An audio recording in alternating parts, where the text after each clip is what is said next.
first topic then that we'll focus on is pre-ceremony timeline. So how do you decide when your day starts? Yeah. So you're going to, like we said, work your way backwards.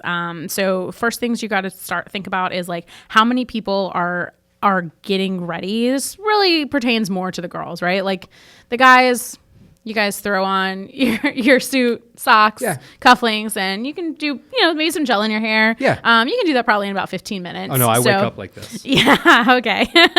Shower, shave, and look for your suit. That's right. So, Pretty sure that's not the saying, but that's okay. It's pretty much the same. It's close enough. So this really pertains to the girls. So, you have to think about how many people you have getting ready. So if you have, 5 bridesmaids who are all doing hair and makeup, you can assume that's 5 hours of getting ready time. So about 30 minutes per service is what you're going to estimate.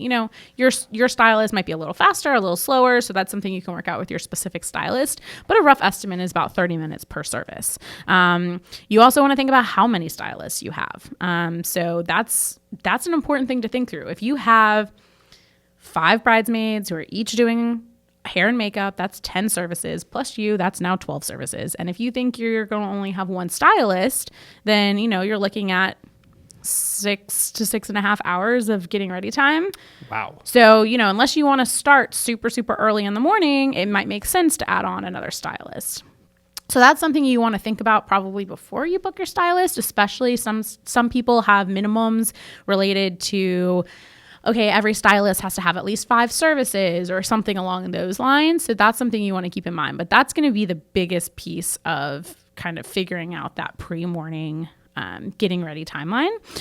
You also want to think about like where you're getting ready, like in comparison to your ceremony. So are you getting ready at your house, which is a 30-minute drive over to the ceremony?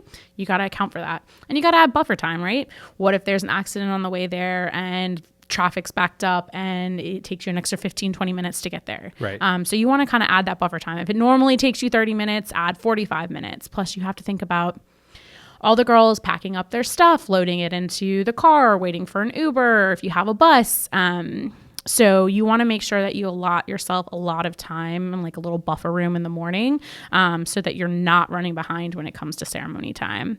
And then also, what time do you have to be ready for your ceremony or like on site? So if you're at a church, sometimes churches have restrictions. That can be like, maybe your church requires that you get there an hour before the ceremony starts, or they want you tucked away 45 minutes. Sure. Either way, you want to be tucked away probably 30 minutes before your ceremony starts, unless you want all your guests to be arriving at the same time as you. Most people want it to be a little more of a surprise when they get there. Right.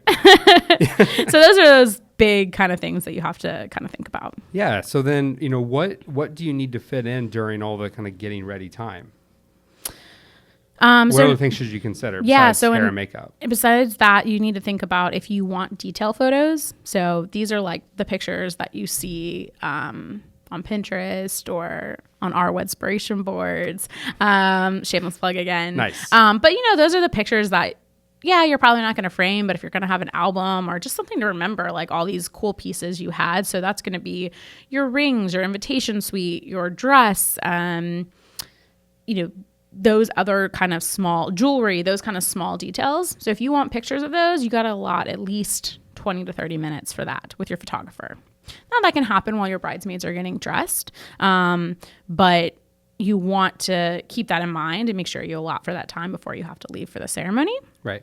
And then also if you want pictures, like if you guys have cute robes or matching pajamas and you want pictures of those, you need to make sure that you allot time for that as well with your photographer. So you're going to have to build that into the timeline. Again, this is more time before you leave for the ceremony that you need to think about. Right. I mean, and the guys have to have time to play Madden or FIFA or whatever it is, right? Exactly. Right. And have mimosas. Exactly. And then also if you're doing any kind of pictures beforehand, so whether that's bride and bridesmaid, groom and groomsman, if you guys are doing a traditional first look, if you're doing a dad and daughter first look, another popular trend is a bride and bridesmaid first look. So, there's like a lot of these kind of, if you want pictures of you and your mom and your grandma beforehand, those are all things that you kind of need to think through. And that's all going to play in because everyone's got to be hair and makeup has to be done. Right. Everyone has to be dressed. And whether you're going to do it, at your getting ready site or at the ceremony site, those are things you have to think through when building that timeline before the ceremony even starts. This is all stuff that's going to be taking place. So you can imagine wedding morning can be crazy. And what about like the first look for like the groom and like the bride's side third cousin that no one really knows that well? Like, I feel like that would be an exciting first look. It's kind of awkward and like it's not happening yet, like, right? I feel like we should put time in for that. Yeah, exactly. Okay, well, we'll write that down. We'll put a pin on that one. Okay, all right. Well, I think it's a good idea, and we should All explore. right, well. So, anyways, this is why you're not in charge of the timelines. There is no timeline. That's right.